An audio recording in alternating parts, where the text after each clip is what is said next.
ខំប្រឹងរបស់ខ្ញុំស្ទើរតែមួយជីវិតតែការពិតចុងក្រោយខ្ញុំបានផលអ្វី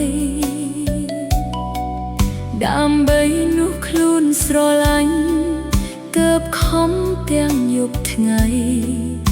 ដល់ពេលជោគជ័យហេតុអ្វីគ្មានវត្តមានបងអាចរួមទុកជាមួយគ្នាបាន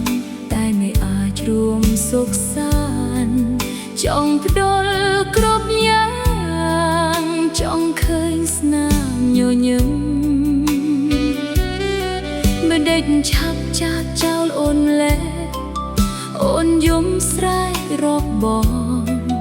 ទ្រពធនអ្នកជួយខ្ញុំលែងបានហើយ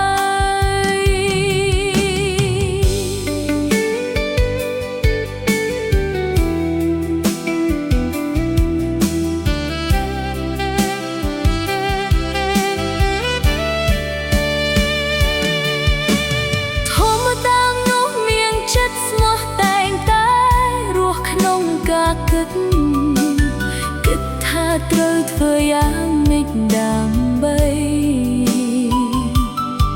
នោះជាទីស្រឡាញ់ស្នេហាខ្ញុំកំសត់ណាស់តាំងពីចាប់ដើមប៉ុន្តែយើងខំតស៊ូណាស់តើខ្ញុំធ្វើអ្វីខុសបានបងសំបី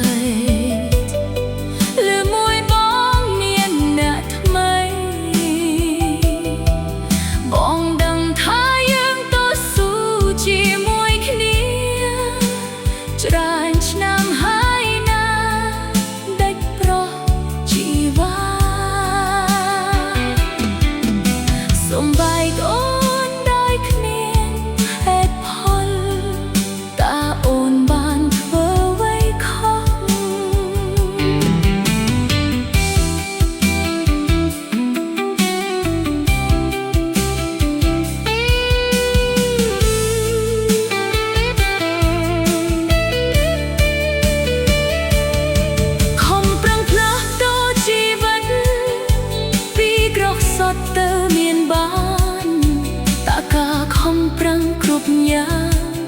បានមកហើយប្រែគ្មានន័យសោះលោកកាអាយុទីធោឲ្យយើងប្រត់ប្រាស់មានទ្រព្យមានស្យបងក៏លាសំបាយពីអូន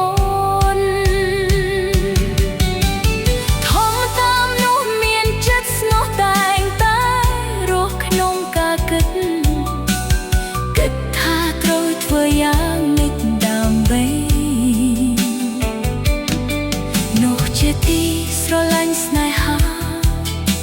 ខ្ញុំកំសត់ណាស់តាំងពីចាប់ដើម